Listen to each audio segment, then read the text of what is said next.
बोलो जयकारा बोल मेरे श्री गुरु महाराज की जय। सभी गुरुमुख प्रेमियों से सप्रेम जय सच्चिदानंद। जिंदगी का कुछ भी पता नहीं कि कब मौत के फरिश्ते सामने हमारे आगे आकर खड़े हो जाएं और सीधे लेकर चले जाएं। कोई म्याद नहीं मिलने वाली, कोई अवसर नहीं मिलने वाला। पूरे परिवार को छोड़कर जाना पड़ेगा, भरे पूरे परिवार को छोड़कर जाना पड़ता है। रोटी की ग्राही, रोटी का गिरा निवाला हाथ में रह जाता है।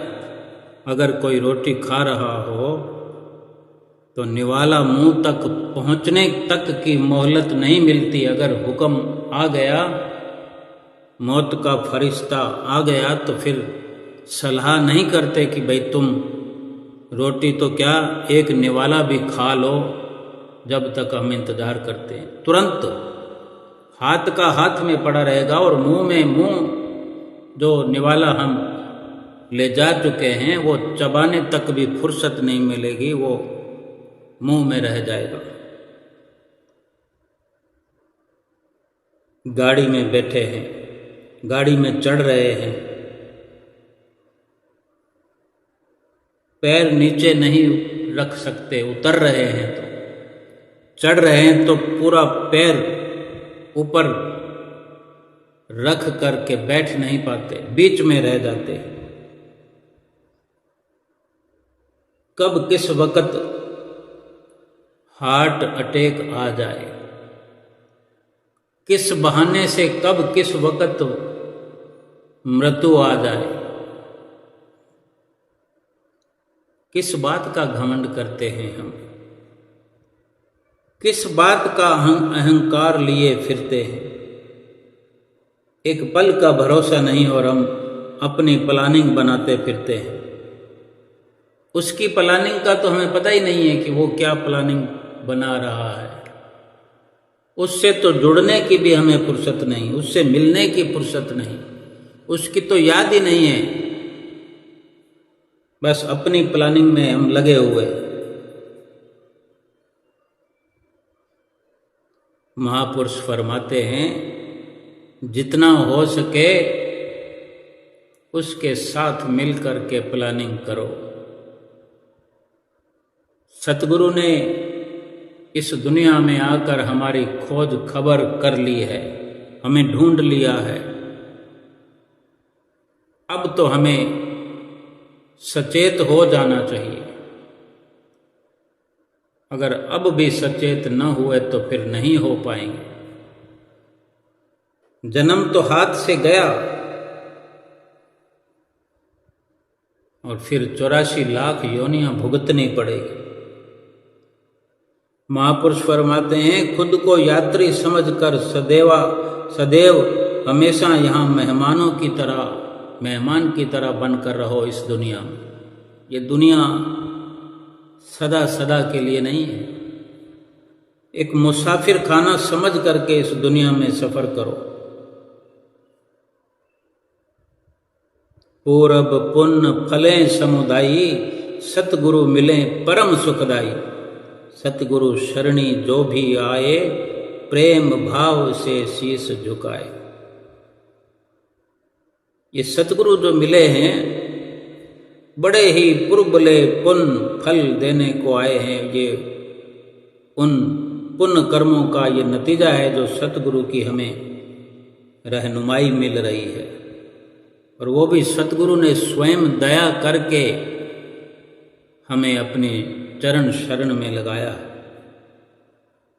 सतगुरु के चरणों में, सतगुरु की शरण में प्रेम भाव से सदा शीश झुकाते चले।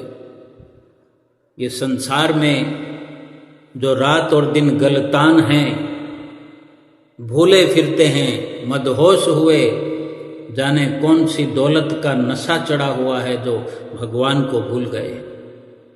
एक नशा वो भी होता है जो भगवान के प्रेम का जिनको चढ़ जाता है वो दुनिया को भूल जाते हैं। और ये जो दुनिया का नशा है ये भगवान को भुला देता है।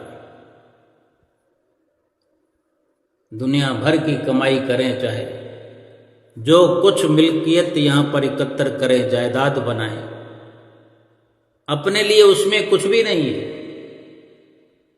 हमारे निजी कार्य में कुछ भी साथ काम आने वाला नहीं है, क्योंकि निजी कार्य में जो हमारा निजी कार्य है, भजन सुमरन भक्ति भजन बंदगी, उसमें काम तो तब आएगा ना जब हम सचेत होकर के भजन बंदगी में लगेंगे। अगर भजन बंदगी करने लगें तो संसार की बहुत सारी वस्तुएं भी भजन बंदगी में सहायक होती हैं। ये रिश्ते नाते भी भजन बंदगी में सहायक हो जाते हैं। रुपया पैसा भी भजन बंदगी में सहायक होता है। लेकिन जो भजन बंदगी करेगा ही नहीं, जिसको भजन बंदगी की सोझी ही नहीं है, जिसको ज्ञान ही नहीं है, जिसको ये समझ ही नहीं है कि मैं भजन सुमरन करने के लिए इस दुनिया में आया हूँ, संसार के वो सब सुख वैभव इकट्ठे कर रहा है, जैसे इकट्ठे कर रहा है वैसे नष्ट भी कर रहा है, लाभ कुछ भी नहीं उठा रहा।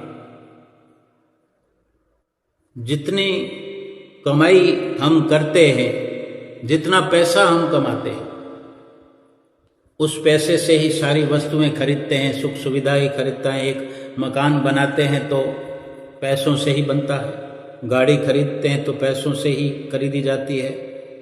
कोई भी वस्तु, कपड़ा खरीदें, सोना खरीदें, चांदी खरीदें, जूता चप्पल, जो कुछ भी इस दुनिया में सब पैसे से मिलता है।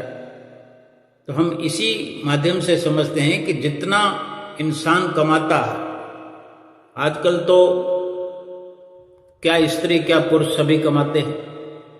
हमें समझने का यही है कि जो कमाई करने के लिए जा रहा है, घर से निकल रहा है, अगर एक प्रकार से ही समझते हैं कि जैसे मैं कमा के आता हूँ, बिजनेस करता हूँ या कहीं नौकरी करता हूँ, प्राइवेट जॉब करता हूँ, सरकारी जॉब करता हूँ, किसी दुकान पे नौकरी करता हूँ, जितना मैं कमा करके लाता हूँ अपने घर परिवार में, उस कमाई का कितना हिस्सा मैं अपने आप पर खर्च करूँगा। या आप स्वयं देखिए, सब के सब गुरुमुख प्रेमी ये विचार करें, अपने आप से, अपने आप को सामने रख करके ये विचार करें कि जितनी कमाई आप और हम रोज करते हैं, सोचो एग्जाम्पल, जैसे 2000 रुपये रोज हम कमाते हैं। अब सब अनुमान मिलकर के लगाओ कि 2000 रुपये में आप अपने पर क्या खर्च करते हैं। ज्यादा से ज्यादा 5 या 10%,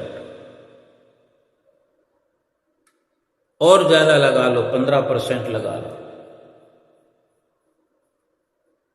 अगर 2000 में 15% भी हो तो 300 रुपये हम अपने आप पर खर्च करते हैं। 2000 के लिए क्या कुछ हम नहीं करते। झूठ बोलते हैं, कपट करते हैं, छल करते हैं, ठगी करते हैं। ये बड़े बड़े गुनाह हैं जो इन 2000 रुपयों को कमाने के लिए हम रोज करते हैं। सोते हुए भी प्लानिंग करते रहते हैं कि ऐसा करेंगे वैसा करेंगे, रोज नित नए तरीके अपनाते हैं ग्राहकों को लुभाने के लिए, पैसा कमाने के लिए। 2000 से 3000 रुपये कमाई हो जाए, इस फिराक में रहते हैं, इसके लिए जतन करते रहते हैं। अब सोचो 2,000 रुपये में 300 रुपये ज़्यादा से ज़्यादा हम अपने आप पर खर्च करते हैं, और 2,000 रुपये के लिए कितना झूठ बोले, कितना कपट छल सब कुछ किया। वो 1,700 रुपये बाकी के घर परिवार में खर्च होते हैं। चाहे कुछ भी खरीदे, उसका उपभोग तो बाकी के लोग ही करेंगे। अगर छोड़ कर जाएंगे एकत्र किए हुए तो भी उसको दूसरे खर्च करेंगे। रोज का रोज अगर हम समाप्त कर देते हैं पूरे रुपयों को, तो रोज का रोज दूसरे लोग खर्च कर लेते हैं। जो हमने 2,000 रुपये के लिए गलत कार्य किया, झूठ बोल करके, छल कपट करके, किसी को गुमराह करके, बहका करके, ये सब तो होता ही है। ये तो होता ही होता है। कोई कहे कि नहीं, सच बोल के ही हमारा काम होता है, तो सच बोलकर काम करने वाले की तो बात ही यहाँ नहीं हो रही है। केवल इन गुनाहों से अपने आप को हम बचाएं, पापों से अपने आप को बचाएं। जो भी हम कर्म करते हैं वो हम स्वयं ही उसके भागीदार हैं। भुगतान हम ही को करना पड़ेगा। 2,000 रुपये की जवाबदारी हमारी है। हमने किस प्रकार से, किससे कितने पैसे लिए, क्या सामान उसको बेचा, उसमें भी अगर उस सामान में अगर शिकायत है, किसी का दिल दुखा है, किसी के लिए वो सामान काम नहीं आया है, बदलने के लिए हमने इनकार किया है, ये सारा कुछ उसमें आ गया। झूठ, छल, कपट, ठगी, ये सब कुछ उसमें शामिल हो गया। अब उसका जो भुगतान करेंगे हम, झूठ बोला है तो उसका भुगतान करेंगे। छल किया है, कहा कुछ, हुआ कुछ, सामान दिया कुछ, निकलेगा कुछ। अनेक प्रकार की ये समझने की बात है कि अगर हमने स्वयं अपने कर्मों का भुगतान करना है तो फिर इस प्रकार से एक होड़ समझ करके जो हम झूठ बोलने में लगे हुए हैं, छल कपट करने में लगे हुए हैं, इसका फायदा क्या है? एक विचार करना है कि अगर हमने जो कमाया, हिसाब तो पूरा हमने देना है। यानी पाप कमाई कर रहे हैं, पाप कर रहे हैं, झूठ बोल करके, छल कपट करके, ठगियां करके कमा रहे हैं। खर्च तो हमने अपने पर किया 10%, 15%। भुगतान तो हमने 100 का 100% का करना है। जैसे कोरा पाप है, पाप कमाया है, तो पाप की मार तो हमको खानी पड़ेगी। 84 लाख योनियों में हमने पच पच के मरना है, बुरे हालातों से गुजरना है। पहले भी गुजर के आए और फिर उन हालातों से रूबरू होना है। और जिन्होंने वो सब उपयोग किया, उपयोग करना है, वो ऐश कर रहे हैं, उनको कोई लेना देना नहीं। और इधर ये कहा जाता है कि हर कोई अपनी किस्मत लेकर आता है, मुकद्दर लेके आता है। जिन बच्चों के लिए, जिस परिवार के लिए, जिन परिवार के लोगों के लिए हम छल कपट करके, पाप करके, गुनाह करके कमाई करते हैं, वो हमारे भोग में भागीदार बनने वाले नहीं। और फिर ये भी शास्त्रों ग्रंथों में भरा पड़ा है, ये सत्य, ये अटल सत्य कि हर कोई अपने मुकद्दर का लाता है। तो फिर पाप करके क्यों, झूठ बोलकर क्यों, ठगी करके क्यों, किसी को धोखा देकर या किसी को दिल दुखा करके क्यों कमाई करे? और सच के रास्ते पर चलकर ही, सच बोल करके, कम मार्जिन रख के, कम से कम मार्जिन में माल बेचकर, या फिर कहीं पर नौकरी है हमारी उसको ईमानदारी से करके, और जो कुछ भी हम लाते हैं उसमें एक लिमिट जो बनी होती है संतों महापुरुषों के नज़रिए में, उनके वचनों से हर कोई जानता है, फिर उसका पूरा पूरा सदुपयोग करें, लंगर के लिए, भंडारे के लिए, भक्ति परमार्थ के लिए। इस प्रकार का जीवन अगर बनाए तो 84 लाख योनियों में जाने से बच जाएंगे। लेकिन हम दूसरों के लिए ये ठगियां कर रहे हैं, चोरियां कर रहे हैं, झूठ और छल कपट कर रहे हैं, गुनाह कर रहे हैं। कब किस वक्त बुलावा आ जाएगा, कब किस वक्त मौत के फरिश्ते लेने के लिए आएंगे और लेकर के चले जाएंगे। जितना भी बैंक बैलेंस बनाया हो, एक पल भर में वो सब पराया हो जाएगा, दूसरों का हो जाएगा। कोई हमने प्लॉट ले रखा है, कोई बंगला ले रखा है, हमारी जरूरत से फालतू है, इन्वेस्ट कर रखा है, वो सब का सब पराया हो जाएगा, दूसरों का हो जाएगा। तो आज हम जिंदा हैं तो आज भी तो हम ये समझ सकते हैं कि ये दूसरों का है, ये पराया है। और पराये को अपना मान करके हम ठगियां करते रहें, चोरियां करते रहें, झूठ बोलते रहें, और उसी माल और जर की, यानी उसी दौलत की, उसी खजानों की हम संभाल करते रहें, रखवाली रखते रहें, चौकीदार बने रहें। क्या समझ है ये? जो वस्तु पराई हो ही जानी है, लेकिन हमें किसी ने मजबूर थोड़ी किया है कि हम उस वस्तु को अगर अभी से पराया समझ लें। हम स्वतंत्र हैं, अपनी सोच को जैसा चाहें बना सकते हैं। महापुरुषों के नजरिए से तो यही ठीक है कि हम अभी से समझें कि जो भी हमारे पास है वो अपना तो नहीं है, अपना तो हो ही नहीं सकता,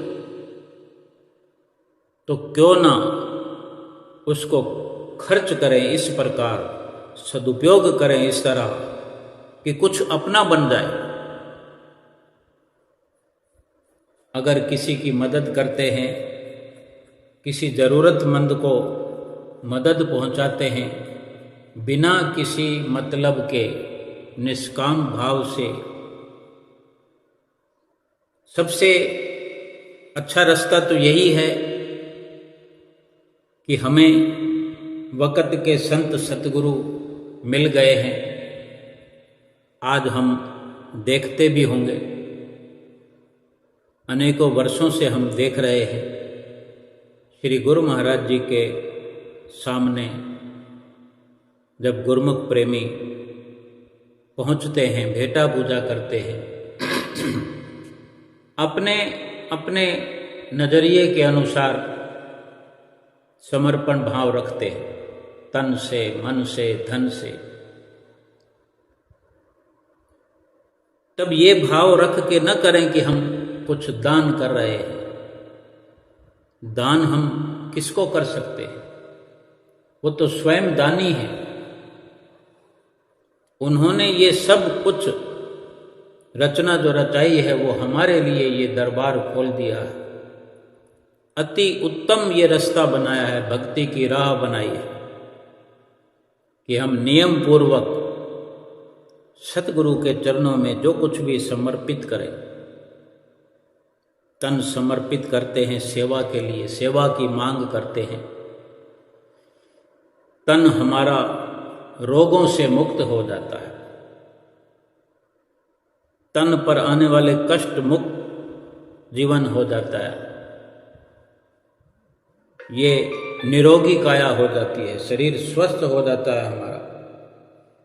और जो इसके बाद भी हम सेवा का कार्य जो करते रहते हैं, फिर वो सेवा जमा होने लग जाती है, सीधे हमारे साथ जाने का वो इंतजाम होता है। इसी प्रकार धन भी जो हम समर्पित करते हैं वो पाप से कमाया जा रहा है। जितना हो उतना अधिक से अधिक ध्यान रखते हुए कमाएं, झूठ ना बोल करके सच बोलते हुए कमाएं। कहीं किसी ग्रंथ में, शास्त्र में नहीं लिखा हुआ कि थोड़ा बहुत तो झूठ बोलना ही पड़ता है, ये अपनी स्वयं की मर्जी है। देखो, सब्जी की दुकान है, किराना की दुकान है, मिठाई की दुकान है, सब जगह मोल भाव होता है और सब झूठ बोल रहे हैं कि मैं इतने में लाया हूं, इतने में आपको दे रहा हूं। कोई बिरला सच बोलने वाला भी है कि मैं इतने में लाया हूं, इतने में बेच रहा हूं। झूठ तो नहीं बोलना पड़ा कम से कम। अगर कोई कह दे कि 1 रुपये में लाया हूं और 2 रुपये में बेच रहा हूं, भाई ये 100 रुपये का लाया हूं, 200 में बेच रहा हूं, लेना हो तो लो। अब किसी को जरूरत होगी तो लेगा, नहीं तो कहीं और से ले लेगा। तो हमारे अंदर ये क्षमता होनी चाहिए कि कम से कम झूठ तो नहीं बोलना। एक झूठ ना बोलने के कारण बहुत बड़े गुनाह से हम बच जाते हैं। और दूसरी बात ये भी है कि 100 का ला के 200 में बेचना क्या उचित है? कम से कम मार्जिन, कम से कम कमाई करते हुए, ताकि कितनी राहत खरीदार को मिल जाएगी, कितना सुकून मिल जाएगा, कितना उसका दिल प्रसन्न हो जाएगा कि ये वस्तु जो है 150 रुपये की मैं लाया हूँ और यहाँ से ये भगत जी की दुकान है, ये 110 रुपये में मिल रही है। और जहाँ से 150 की लाया हूँ वो कहता है कि मैं 140 की लाया हूँ और 150 में आपको दे रहा हूँ। तो ये भगत जी 110 में कैसे दे रहे हैं? कितनी श्रद्धा उनके लिए, भगत जी के लिए, उस खरीदार के मन में हो जाएगी। कम से कम मार्जिन है। और फिर उसके बाद सतगुरु के हम सेवक हैं, कुछ हिस्सा कमाई के बीच में से सतगुरु को समर्पित करते हैं हम। कहाँ कौन सा पाप कटना है, किस से हमने पिछले जन्मों में क्या लिया है, किसको दुख दिया है, किसके साथ धोखा किया है, ठगी की है, हम सतगुरुदेव महाराज जी के आगे हाथ जोड़ करके भेटा पूजा करते हैं। उसका भाव भी यही होना चाहिए, मेरे गुनाह बहुत हैं सतगुरुदेव महाराज जी, कहाँ किसका चुकत करना है ये आप बेहतर जानते हैं। मैं कहाँ कहाँ जा कर के भुगतान करता फिरूंगा, मेरी ऐसी ताकत नहीं है, मैं सक्षम नहीं हूँ। और आप तो समर्थ हैं, सब कुछ करने कराने वाले हैं। देखो श्री दरबार की तरफ से कितनी सुविधाएं हैं, कहाँ कहाँ पैसे का सदुपयोग हो रहा है, कहाँ कहाँ तन का सदुपयोग हो रहा है। अगर हम सेवा की मांग करते हैं तो हमें कहाँ कहाँ सेवा मिल जाती है कि आप यहाँ लंगर में सेवा करो, यहाँ चिनाई में सेवा करो, यहाँ इस जगह पर खड़े होकर चौकीदारी करो। कोई झाड़ू लगाना चाहे तो मना नहीं है, कोई पानी पिलाना चाहे तो मना नहीं है, कोई खाना खिलाना चाहे तो मना नहीं है, कोई रोटी बनाना चाहे तो मना नहीं है। सेवा के कार्य जितना भी हम भाव से करते हैं, माताएं बहनें लंगर के लिए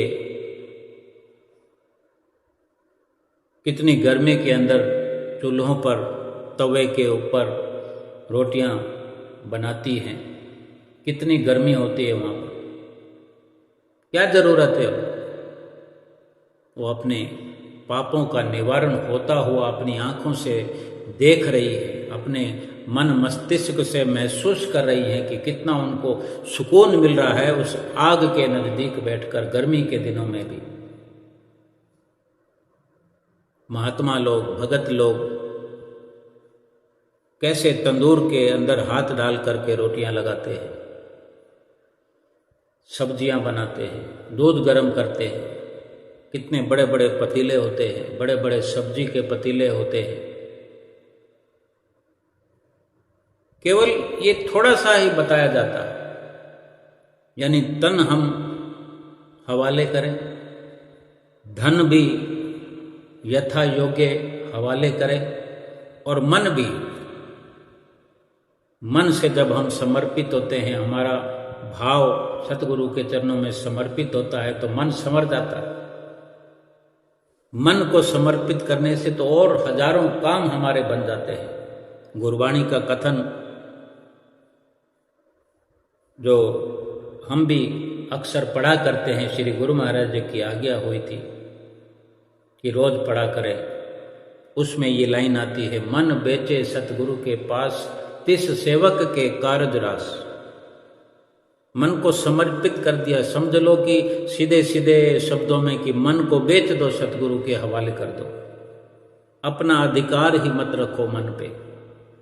ना मन हमारे पास रहेगा, ना मन से कोई ख्याल उठेगा, ना ये मन कोई मर्जी चलाएगा, ना मन हमें अपने कहने पर चलाएगा, और ना ही हम कोई पाप कर्म करेंगे, ना हम पापों को भुगतने के किसी भी प्रकार के भागीदार बनेंगे, बल्कि सतगुरु की आज्ञा और मौज पर चलते जाएंगे।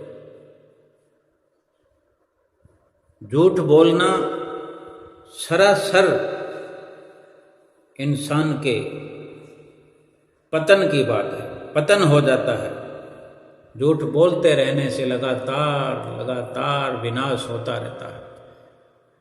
शरीर तो सबका मिट जाना है, समाप्त हो जाना है, शरीर छूट जाना है, लेकिन एक भजन भक्ति में शरीर छूटे। जो रात और दिन हम कमाई करते हैं, उसमें भक्ति की भी तो कमाई होनी चाहिए। अगर भक्ति की कमाई साथ साथ होती रहेगी तो चोरियां, ठगियां, झूठ, छल कपट अपने आप छूट जाएंगे।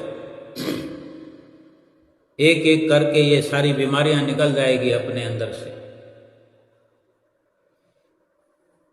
एक गांव में एक महात्मा जी आए,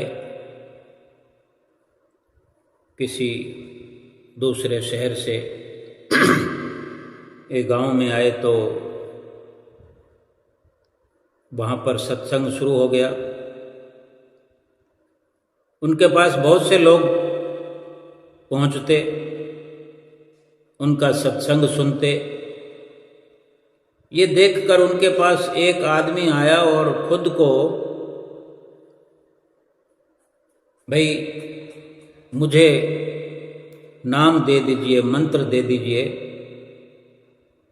अपने आप को मंत्र देने की प्रार्थना करने लगा कि महाराज मुझे भी नाम दे दो। क्योंकि नाम तो बड़ी आसानी से मांग कर लेते हैं, नाम को जपना वास्तव में लाभ वाला कार्य है। ये मुश्किल है, यहां मुश्किल हो जाती है। कोई किसी भी वस्तु को लेकर आने से, अपने पास रखने से लाभ नहीं हो सकता। उसका सदुपयोग करना पड़ेगा, उसकी पूरी जांच पड़ताल करनी पड़ेगी। इसका क्या तरीका है, इस्तेमाल का तरीका क्या है, इसका सदुपयोग का तरीका क्या है। रोज नित्य प्रति हम घर में सब्जी बना करके खाते हैं, अगर सब्जी लेकर आते हैं तो क्या उसको रख दें, घर में लाकर रख दें कि सब्जी आ गई तो फिर क्या ऐसे ही खा लेंगे उसको? सब्जी तो कच्ची लेकर आए हैं, आलू लाए हैं, मटर लाए हैं, गोभी लाए हैं, सारी क्रियाएं उसमें जुड़ेंगी। सब्जी को लाए हैं, साफ सुथरा करना है, उसको काटना है, फिर उसको बनाने के लिए सारे जतन करने हैं। तेल का सहयोग चाहिए, आग का सहयोग चाहिए, मसालों का साथ चाहिए, पूरी मेहनत चाहिए, यानी तन मन धन सब कुछ लग गया। कोई भी दुनिया में कार्य ऐसा नहीं है जिसमें तन मन और धन ना लगता हो। तो उसने जो मंत्र देने की प्रार्थना करने लगा तो महात्मा जी ने पूछा, भाई तू क्या काम धंधा करता है भाई? तो उसने जवाब दिया, महाराज मैं चोरी का धंधा करता हूं, मेरा चोरी का बिजनेस है। तो महात्मा जी ने कहा, उसके सिवा और कुछ काम धंधा? तो उसने फिर आगे से जवाब दिया, महाराज मैं दूसरा काम में जुआ खेलता हूं, मदिरा पान करता हूं, और कभी कभी कोई लड़ाई कुटाई भी कर लेता हूं। और खास बात है कि बार बार मुझको झूठ बोलने की आदत है, झूठ बोलना पड़ता है। इन सब कामों में झूठ बोलने की जरूरत पड़ती है। सब कुछ बता दिया उसने। अब महात्मा जी कहते हैं, भाई ठीक है, अब एक बात ये बताओ कि तुम इन सब में कोई चीज, कोई आदत छोड़ सकते हो क्या? कोई संकल्प कर सकते हो, प्रतिज्ञा ले सकते हो? जो तुमने इतने काम धंधे बताए, इनमें से कोई एक आधा काम भी तुम छोड़ सकते हो, वो बताओ कि फिर वो काम तुम ना करो। तो फिर वो सोचने लगा, सोचता है कि अगर चोरी नहीं करूंगा तो भूखा मरूंगा, मदिरा का पान नहीं करूंगा, शराब नहीं पीऊंगा, तो ये तो आदत ऐसी है कि छूट नहीं सकती। ये सारी चीज़ें सोच करके फिर कहने लगा, आसान काम यह है कि झूठ बोलना अगर छोड़ दूं तो इसमें कुछ खर्चा नहीं है। अब देखो, है तो बड़ा मुश्किल ही है, जब वो खुद कह रहा है कि सारे कामों में झूठ बोलना पड़ता है, लेकिन वो अपने नज़रिए से यही फैसला कर पाया कि अगर झूठ बोलना छोड़ दूं तो इसमें कोई दिक्कत नहीं है, ना मेरी कोई आदत खराब होएगी, ना मुझे कुछ खर्चा आएगा, ना मेरा धंधा खराब होगा, चोरी भी करता रहूँगा मैं, क्योंकि मुझे एक चीज़ छोड़नी है। अब वो ये नहीं सोच सकता कि झूठ बोलना कितना बड़ा गुनाह है। उसने उसको हल्के में लेकर, लेकिन एक अपने अंदर विचार पक्का कर लिया कि ये मैं छोड़ सकता हूँ, और महात्मा जी से कह दिया कि महाराज झूठ बोलना छोड़ सकता हूँ। तो महात्मा जी ने कहा कि ठीक है, और उसको नाम की दीक्षा दे दी, मंत्र दे दिया। थोड़े दिन के बाद वो चोर राजा के महल में चोरी करने गया, और वहाँ दीवार में एक कील मारकर ऊपर चढ़ गया, क्योंकि महलों की तो बड़ी ऊंची ऊंची दीवारें होती है, तो वो कितनी भी ऊंची दीवारों को फांद लेते हैं। मोटी मोटी वो अपने पास कील रखते हैं और दीवार में डालते जाते हैं और ऊपर चढ़ते जाते हैं, सीढ़ियों की तरह इस्तेमाल करते हैं। तो पहुंच गया, ऊपर चढ़ गया महल में। गर्मी के दिन थे, ऊपर छज्जे पर राजा घूम रहा था। अब जैसे ये पहुंचा तो राजा ने देख लिया, भाई तुम कौन हो? तो वो कहता है, मैं चोर हूं। और फिर वो चोर पूछता है आप कौन हो? तो राजा ने कहा मैं भी चोर हूं, चलो हम दोनों मिलकर राजा का भंडार लूटते हैं। चोर को भी यकीन हो गया कि जैसे मैं महल की छत पे आया हूं तो ये भी वैसे ही आया होगा। और जब स्वीकार कर लिया राजा ने कि मैं भी चोर हूं, तो उसको जल्दी यकीन हो गया। और राजा जो कहता है कि चलो मिलकर प्लान करते हैं पार्टनर में। तो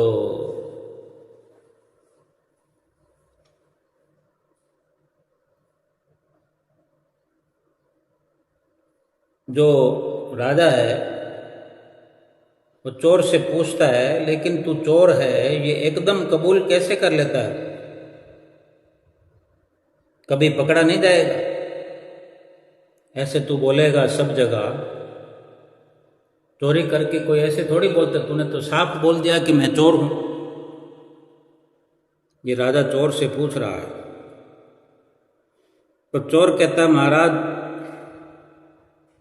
चोर उसको महाराज नहीं कहता, वो यही कहता है कि मैंने झूठ ना बोलने की अपने गुरु के आगे कसम खाई है, अब मैं झूठ तो नहीं बोलूँ।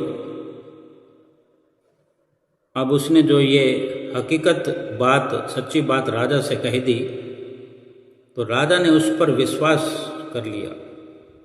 बाद में चोर से राजा ने कहा मेरे पास चाबी हाथ लग गई है महल की अलमारियों की, इसलिए हमारा काम आसान हो जाएगा। तो उसके बाद दोनों ने मिलकर तिजोरी खोल दी, सारे हीरे जवाहरात उसमें से निकाल लिए। बाद में चोर ने चोरी का माल 2 हिस्सों में बांट दिया, एक राजा को दे दिया और एक हिस्सा खुद ले लिया। एक सोने की डिब्बी थी और उस सोने की डिब्बी में 3 हीरे पड़े हुए थे। अब उनका हिस्सा कैसे करें? सोच विचार में पड़ गया वो चोर। तो राजा ने कहा भाई ऐसा करो, अपने इन हीरों को बांटने में दिक्कत हो रही है, एक हीरा राजा के लिए छोड़ दो, महल में ही पड़ा रहने दो, और एक एक हम दोनों रख लेते हैं, एक तुम ले लो एक मैं ले लेता हूँ। तो वो चोर राजी हो गया कि बात तो ठीक है, बंटवारा तो ऐसे ही होगा, नहीं तो 3 के लिए तो लड़ाई हो जाएगी।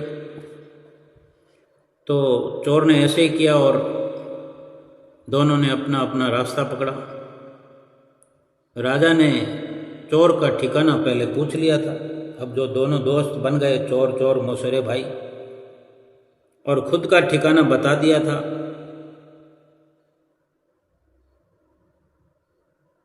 दूसरे दिन राजा ने दीवान को बुलाकर खजाने में चोरी की बात कही। भाई क्या क्या गया है ये भी बता दिया।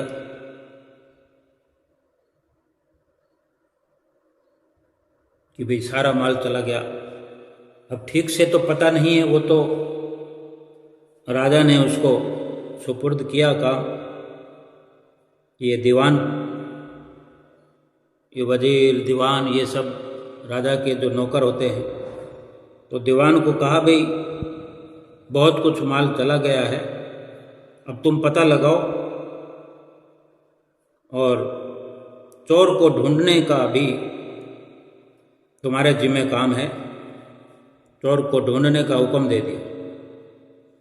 अब दीवान ने खजाने की तलाशी ली। भाई जो राजा ने कहा भी देखो क्या क्या गया, लिस्ट बनाओ क्या क्या माल गायब है। तो जब तलाश कर रहा था दीवान, तो वहाँ तिजोरी में एक हीरा मिला।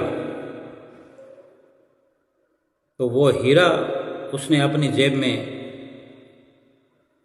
डाल लिया और राजा को आकर बोला चोर ने कुछ भी नहीं छोड़ा, सब कुछ ले गया। और चोर की बहुत तलाश की है पर कोई पता नहीं मिल रहा है। आखिर में राजा ने चोर का ठिकाना बताया और वहाँ रहने वालों को बुलाया। वहाँ रहने वाले को बुलाकर हुक्म दिया और चोर को हाजिर किया गया। राजा ने कहा, भाई दरबार में चोरी हुई है तो कुछ जानता है? तो उस वक़्त छत पर जब वो दोनों चोर बने हुए थे, उस वक़्त राजा ने अपने वेशभूषा नहीं पहनी हुई थी और ठीक से एक दूसरे का हुलिया मालूम नहीं होता। अब वो जब चोर हाजिर किया गया है तो राजा अपनी वेशभूषा में बड़ी तेज रोशनी की चकाचौंध है। महल में तो बहुत उजाला होता है, राजा का मुकुट चमक रहा है। वो नहीं पहचान सका चोर। अब राजा पूछ रहा है उसे, भाई दरबार में चोरी हुई है तो कुछ जानता है? तो चोर ने ये कबूल कर लिया तुरंत, हुजूर चोरी मैंने ही की है। अब राजा ने फिर पूछा, सब कुछ ले गया या कुछ रहने भी दिया है? तो चोर बोला, महाराज तिजोरी में 3 हीरे थे और हम 2 चोर थे, तो हम दोनों ने एक एक हीरा बांट लिया और एक हीरा आपके लिए छोड़ दिया था। अब राजा ने दीवान से कहा कि वो हीरा आपकी जेब में है, वो निकालो। दीवान तो घबरा गया, लेकिन वो जेब में से हीरा निकाल कर दे दिया। तो राजा ने कहा कि आज से ये जो चोर है ये दीवान बनाया जाता है, क्योंकि ये सत्य बोलता है और प्रामाणिक है।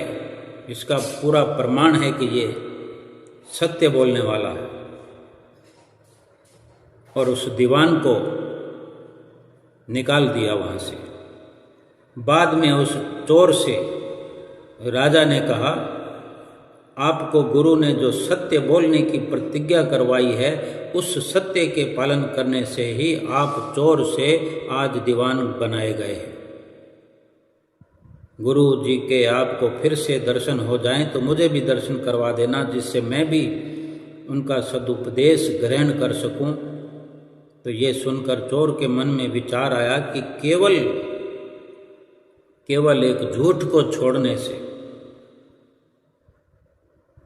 अपने गुरु के आगे सत्य बोलने की जो जिम्मेदारी मैंने ली और उसको पूरा निभाया,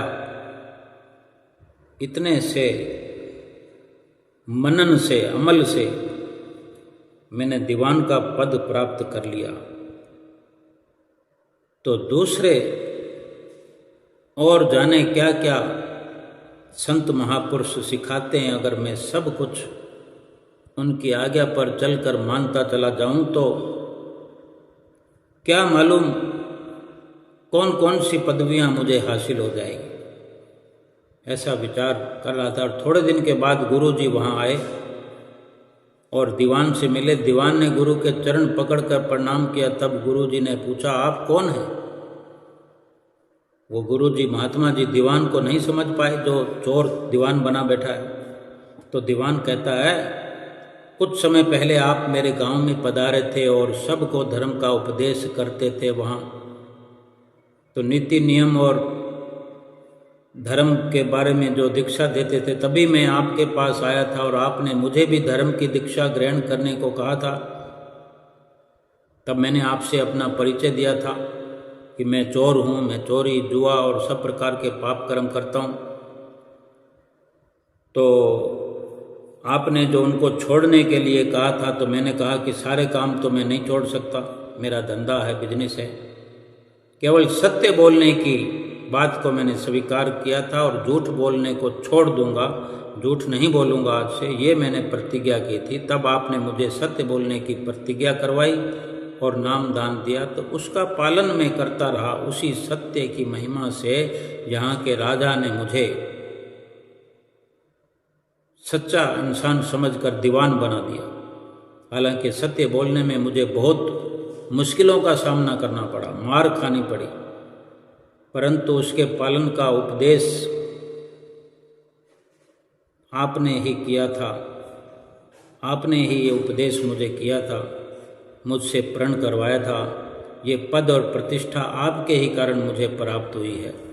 हालांकि सत्य का पालन करना शुरू में बहुत मुश्किल था, परंतु सतगुरु की आज्ञा और अपनी प्रतिज्ञा में तोड़ नहीं सकता था और आखिरकार सत्य की विजय हुई। ये सुनकर वो गुरु बहुत प्रसन्न हुए और प्रसन्न होकर कहने लगे, उपदेश लेने तो मेरे पास बहुत से लोग आते हैं, आज तक बहुतों ने उपदेश लिया, परंतु उसका पालन तो तुम ही ने किया और फल भी तुम्ही को प्राप्त हुआ। उसके बाद उसने राजा को अपने गुरु के दर्शन कराए और राजा की आज्ञा लेकर वो बोला, मैं अब ये दीवान का पद छोड़कर अपने सतगुरु की सेवा में ही रहूँगा। ये सुनकर राजा को बड़ा आश्चर्य हुआ। वो कहने लगा कि सांसारिक पदार्थों को छोड़कर सतपुरुषों के संग से जो त्याग अवस्था को प्राप्त करते हैं वे धन्य हैं। राजा ने भी उन महापुरुष से सदुपदेश लेकर स्वयं का राज्य अपने पुत्र को दे दिया। दीवान और राजा उन दोनों सत्पुरुषों के साथ जाकर पूरा मोक्ष को प्राप्त करने में लग गए, सच्चाई के रास्ते पर चल पड़े, संसार से हमेशा के लिए निवृत्त हो गए। इस तरह यदि एक गुण को सतगुरु से अगर प्राप्त करके संसार का पद वैभव प्राप्त किया जा सकता है तो सोचो, इसी सच्चाई के रास्ते चल करके जो हमें रात और दिन श्री गुरु महाराज जी ये 5 नियमों की पालना के बारे में नित्य प्रति प्रण करवाते हैं, आज्ञा फरमाते हैं, आज्ञा पर चलने का हमें नित्य प्रति उपदेश देते हैं। सोचो, ये आध्यात्मिक विषय है। ये केवल इस संसार के पद वैभव को प्राप्त करने का विषय नहीं है, बल्कि लोक और परलोक दोनों संवारने का विषय है।